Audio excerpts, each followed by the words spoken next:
Bienvenue dans cet épisode de podcast Reiki et Vitalité, le podcast qui est là pour vous aider à découvrir le Reiki, pour plus de bien-être et de vitalité au quotidien. Mon nom est Sonia Tollet, je suis praticienne et enseignante de Reiki Usui. Et aujourd'hui, nous allons voir comment le Reiki favorise l'éveil spirituel. Si vous êtes en quête de spiritualité, le Reiki est ce qu'il vous faut. Mais tout d'abord, la spiritualité, qu'est-ce que c'est ? Les gens tentent à se définir comme spirituels lorsqu'ils veulent communiquer le fait qu'ils croient dans l'esprit en tant que dimension importante de la vie, sans suivre une religion quelconque.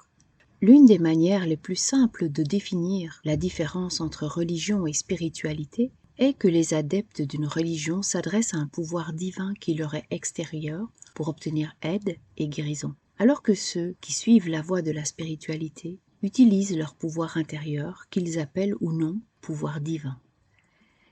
J'ai fait des recherches sur Internet et Google nous indique que le sens philosophique de la spiritualité est le caractère de ce qui est spirituel, indépendamment de la matière.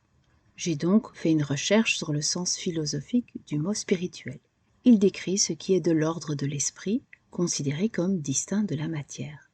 Nous pouvons donc conclure que la spiritualité relève de l'esprit et qu'elle a donc un caractère immatériel. La spiritualité se suffit à elle-même. Elle n'a pas besoin d'être cadrée par un dogme pour exister. C'est une dimension propre à l'être humain, et cela se traduit par la conscience d'être. Cette conscience nous permet entre autres de reconnaître que notre corps est notre véhicule terrestre, et qu'il existe quelque chose de supérieur qui fait de nous un être complet. Nous nous sentons connectés à quelque chose de plus grand que nous, qui nous montre la voie de notre épanouissement.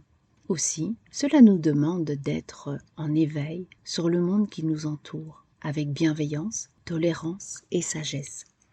Mais elle nous propose aussi de nous accomplir en nous écoutant, en apprenant à nous connaître et en prenant un chemin intérieur pour aller à la rencontre de nous-mêmes.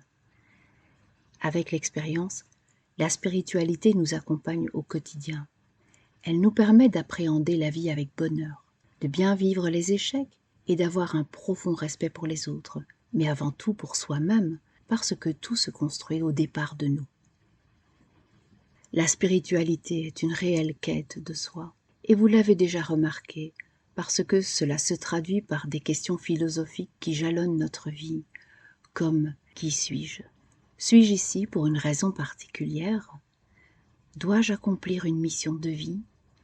Qu'en est-il de la portée de mes actes ? Qu'est-ce qui est bien ? Qu'est-ce qui est mal ? Toutes ces questions permettent de développer une réflexion personnelle d'ordre spirituel. La spiritualité est donc personnelle et individuelle. Chacun la vit comme il la conçoit, tout en respectant celle des autres. J'aime considérer qu'il y a autant de manières de vivre sa spiritualité qu'il y a d'individus sur la planète. Alors comment développer sa spiritualité ? Avant tout, développer son être spirituel, c'est aussi reconnaître qu'au-delà de l'énergie matière, il existe une énergie supérieure qui nous entoure et qui est omniprésente, que tous les organismes animés vivent par elle et qu'ils sont ainsi interconnectés. Cette énergie supérieure est aussi appelée énergie universelle, prana, chi, ki. Depuis toujours, l'homme expérimente différents moyens pour entrer en contact avec cette énergie. Et c'est d'ailleurs ce que propose la pratique du Reiki. Quand l'apprenti Reikika commence à entrevoir le lien entre les plans physiques, énergétiques et spirituels, il commence alors à comprendre comment les choses se passent, parce qu'il en fait l'expérience, notamment par le biais des différentes interactions que son chemin de vie lui propose d'expérimenter, mais aussi par les différentes techniques qu'il aura appris lors de son initiation. Et donc c'est exactement cette compréhension et ce vécu qui l'amène à une satisfaction profonde, qui lui apporte la paix intérieure et l'acceptation de ce qui est. La spiritualité est donc une autre dimension de soi, une dimension plus sage, bienveillante et vécue avec le cœur. Le Reikika ressent alors qu'il fait un avec le tout. Quand nous sommes en connexion avec cette partie de nous-mêmes, elle nous transforme intérieurement. Nous ressentons généralement plus de joie, plus de paix et la liberté. Elle transforme aussi nos sensations corporelles, car elle agit comme une source d'énergie et élève notre état vibratoire.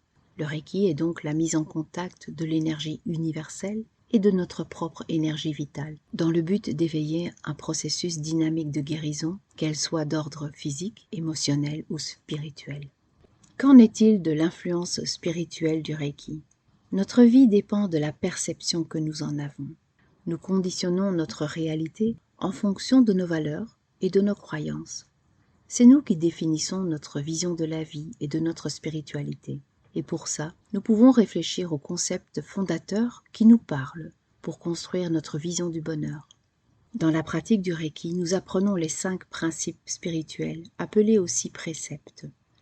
Nous avons appris qu'en les intégrant dans notre vie, notre conscience percevrait des effets remarquables, alors que les préceptes sont de simples indications pour bien vivre sa vie. Nous pourrions avoir envie de les ignorer, alors qu'ils ont tout leur sens pour atteindre la conscience d'être que nous propose la quête de la spiritualité. Les préceptes sont des éléments de la sagesse et de la simplicité. Mikao Usui les décrivait comme le secret d'inviter le bonheur à travers quantité de bénédictions. Il les décrivait comme étant le remède spirituel à tous nos maux. Cet enseignement nous invite à nous installer en position gassho, ce qui veut dire les mains jointes devant le cœur, de nous installer ainsi matin et soir, de garder les préceptes à l'esprit et de les réciter. Juste pour aujourd'hui, ne te mets pas en colère, ne t'inquiète pas, sois humble, sois honnête dans ton travail et sois compatissant envers toi-même et envers les autres. Les bénéfices que nous tirons de la méditation avec les préceptes sont le bonheur et le soulagement de nos souffrances, qu'elles soient physiques, mentales ou spirituelles.